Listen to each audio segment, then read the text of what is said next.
ourselves that these things don't happen. Yes, let's say the truth. Yeah, because it doesn't affect us. We are here to speak for people. That's why God put us here. Yeah. And God will ask us questions. What we're saying is that it's not just Christians are being targeted. Muslims are also being targeted. Yeah, this is the point that we have a country Christians are killed. in which we are all living in a pressure cooker situation. Right. The responsibility of government is to make this country safe for all of us. Have they done and that's why we say government needs to do more.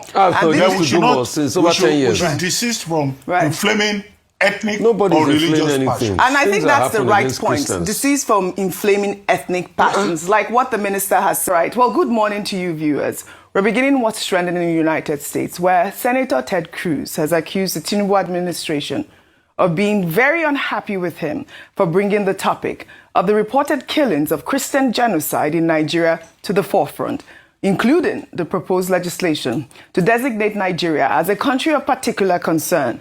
CruZ made the comments on an episode of his podcast on Wednesday, with the senator saying that too many leaders in Nigeria have turned a blind eye to what is happening in the country. Let's take a look. And as you know, I've been very vocal calling out the mass murder of Christians. Over 50,000 Christians have been murdered in Nigeria since 2009. Over 20,000 churches and schools have been destroyed, burned to the ground. And you have Boko Haram and other radical Islamic terrorist groups that are targeting and persecuting Christians in particular. And I will tell you, the government of Nigeria is very unhappy with me. They have decried my saying this. I have introduced legislation to designate them a country of special concern.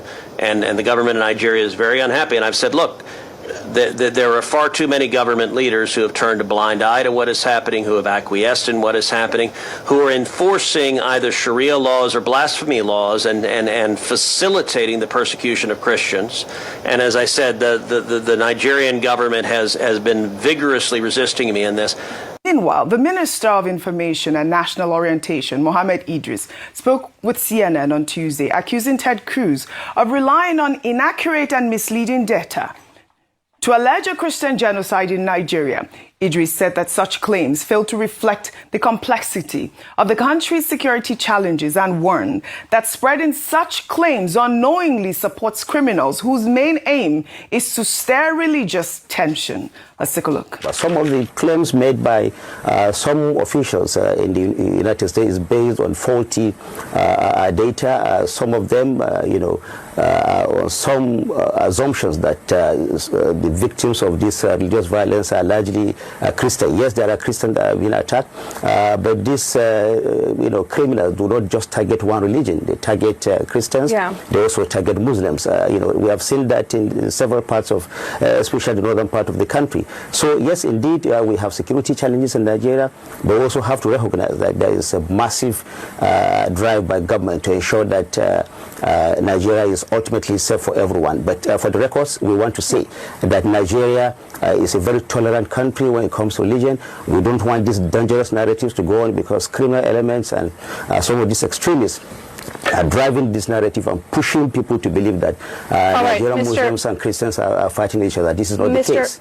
All right, once again, Dr. Abati, we are seeing how this issue has grown to becoming one of global importance, that a senator seems to be following developments on this topic locally. The question now is how to address religious persecution in Nigeria. The minister is emphasizing that, characterizing the attacks as being against Christians alone will drive Nigeria towards unnecessary division, noting that, criminals want to portray the situation as a fight between Christians and Muslims. And that's about the most important soundbite I got from that interview with Mohammed Idris, talking about the fact that this idea of a Christian genocide is actually fueling the terrorists more. Your thoughts? Okay, there's a disconnect in the global information world order. That's what it is called, whereby you have the Western media having a mindset about, what is categorized as the third world.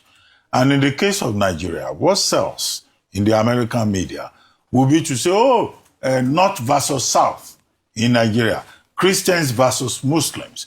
This has been the trope over the years, and which is why we often commend the efforts of, African-based media, like Arise News, in trying to tell the story of Africa from a different perspective, to say that it is not as bleak as the Western media tries to portray it. In other words, the problem is one of Boko Haram, as one of the commentators pointed out, of insurgency and banditry.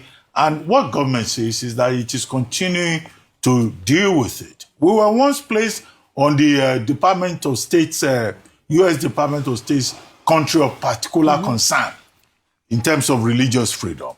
Now, at another time, we were reconsidered. We were removed from that list. But it looks like there are some people who are saying, look, Nigeria must go back onto that list of country of particular concern. When Bishop Matthew Azam Kuka, the bishop of the Catholic diocese, intervened in the matter, some people began to attack him, saying that, he was saying that, look, he lives in the heartland of Islamic religion, yes, Sokoto, and it's not as if Nigerians and Muslims are fighting themselves. But like other countries, we have these issues, and government is dealing with these issues. I think this narrative calls for a moment when we should be, patriotic and say that our country is not a country where Christians and Muslims are openly fighting. All right. But we have issues in terms of unity, in terms of the centrifugal forces, and, government just needs to wake up to its responsibility. Because no country can survive a civil war twice. No country can survive a religious war. All right. And it should not be the objective for patriotic persons in this country to try to instigate and fuel that narrative to look for a blowout war between Christians and Muslims. All right, they're asking us to go to the next story, but you're quickly. Okay, real quickly. Nobody's saying that we want, we don't love our country. We love our country, but loving our country also makes us to tell the truth. Oji, I said yesterday, a pastor in Kaduna came out to say a lot of people were killed. It was reported in the papers. This is not Ted CruZ reporting this. No, we are reporting the killings. This is what we have are been reporting, here. yes. Oji, a child born in 2009, when all of this started, will be 16 getting ready for university today. We're sitting down here. Yes, we don't want our country to be put on country of concern list. But when will our government solve this problem, Oji? Is it because all of us here, none of us, our relatives have been killed? Or even directly affected? Maybe when people that are close to us are directly affected, we will know that it is time to speak up for these people. Oji, these killings must stop, and the government has done nothing about it. They've just been giving marching orders to the military, and it has increased. Look at bodies being buried. Look at pastors being threatened. So who are those threatening those pastors? All right. As regards Father Kuka, this is what I have against him. I can only say this today, and I'll stop.